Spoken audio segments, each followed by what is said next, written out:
Dear student, स्वागत है आपके अपने यूट्यूब चैनल विद्या की बरसात में। आज के इस वीडियो में हम लोग वज्र गुणन विधि द्वारा प्रश्नों को हल करना सीखेंगे, रैखिक समीकरणों के युग्म को। एक एग्जाम्पल लेते हैं। 7x + 2y = 22, 5x - 3y = 29। इसको हमको हल करना है। सबसे पहले दिए गए समीकरणों को हम निम्नांकित रूप में लिखते हैं, मतलब ax + by + c = 0 के रूप में। तो आप यहाँ देख सकते हैं कि 22 जो है बराबर के उधर था, इसको हम इधर ले आए तो -22 हो गया। 29 जो उधर था, इसको इधर ले आए, -29 हो गया। इस नियम को लगाने से पहले हम लोग क्या करते हैं, इस विधि का प्रयोग करने से पहले हम बराबर के उस तरफ यानी RHS में 0 ले आते हैं। अगर उधर -22 रहता तो इधर +22 हो जाता।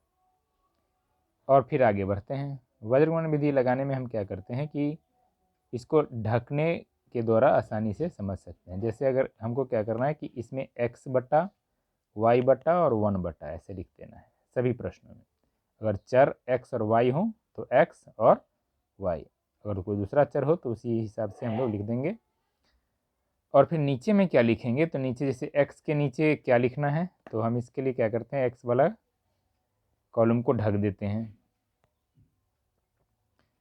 बच क्या गया, तो आप देख सकते हैं इसमें जो बचा हुआ है 2y - 22 - 3y - 29, इसको हम लोग क्या काम करेंगे कि क्रॉस मल्टीप्लिकेशन करते हैं। 2 को -29 से, 2 गुना -29, फिर बीच में माइनस का साइन देंगे और फिर यहाँ -3 गुना -22 लिख देते हैं।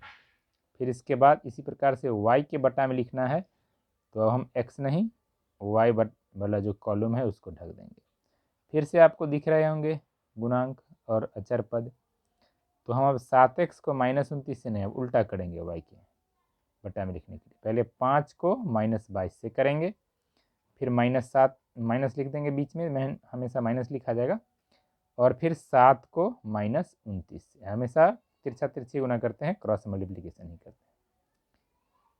तो आपने ध्यान दिया, इसमें पहले हम लोग x के बटा में लिखे थे, तो क्या काम किए थे, x के बटा में लिखने के लिए पहले हम 2 और -29 किए थे, ठीक है। और उसके बाद y के बटा में लिखने के लिए उल्टा काम किए हैं, मतलब पहले क्या काम किए हैं हम, 7 को -29 से नहीं, 5 को -22 से गुना किए हैं, फिर इसके बाद -7 गुना -29 लिखे हैं।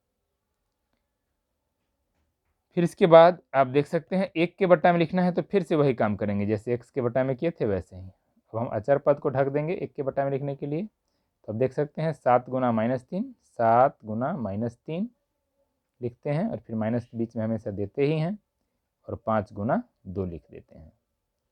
इस तरह से हमें x के बटा में, y के बटा में और 1 के बटा में प्राप्त हो जाते हैं। इनको अब हम हल करते हैं। -29 को 2 से गुना किया, -58 हो गया। अब तो कैलकुलेशन है सिर्फ, माइनस माइनस माइनस 3 माइनस है तो minus minus plus, plus minus minus, final 66 हुआ, 22 66। वैसे में y के बटा में लिखने के लिए 22 + 110 हो गया। -29 को 7 से, -29 को -7 से गुना किए तो प्लस 203 हो गया। इधर 7 गुना -3 -21 हुआ, और 5 गुने 2 10 हुआ, बीच में माइनस है, -21 -10। अब आप देख सकते हैं x के बटा में क्या आ गया, माइनस माइनस प्लस लिखा गया -124, y के बटा में 203 और -110, 203 में से 110 घट गया तो 93 आ गया, और 1 बटा -21 -10 मिलकर -31 हो गया। अब हमारे पास x, y और संख्या वाला 3 तरह से यहाँ पर आप देख सकते हैं लिखे हुए हैं।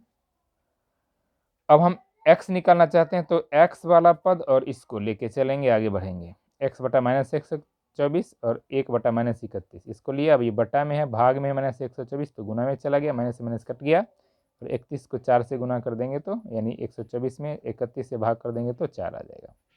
इस प्रकार x बराबर 4 आ गया। इसी प्रकार हम y निकालना चाहते हैं, तो y वाला पद और इसको लेके चलेंगे, y बटा 93 और 1 बटा -31, इसको लेके चलेंगे हम लोग।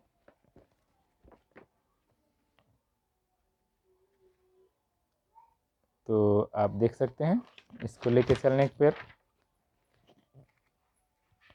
हम लोग क्या पाते हैं, y बटा -93, 1 बटा -31, इससे क्या होता है y बराबर, फिर वैसे ही 93 बटा में था, गुना में चला गया, 31 या 93 और माइनस होने के कारण माइनस आ गया। तो इस प्रकार से आप देख सकते हैं हम लोग x बराबर 4 और y बराबर -3 हल के रूप में प्राप्त कर लेते हैं। मिलते हैं फिर नेक्स्ट वीडियो में। आज के वीडियो में इतना ही। अगर कोई कठिनाई हो तो आप कमेंट सेक्शन में कमेंट करके बताना न भूलें।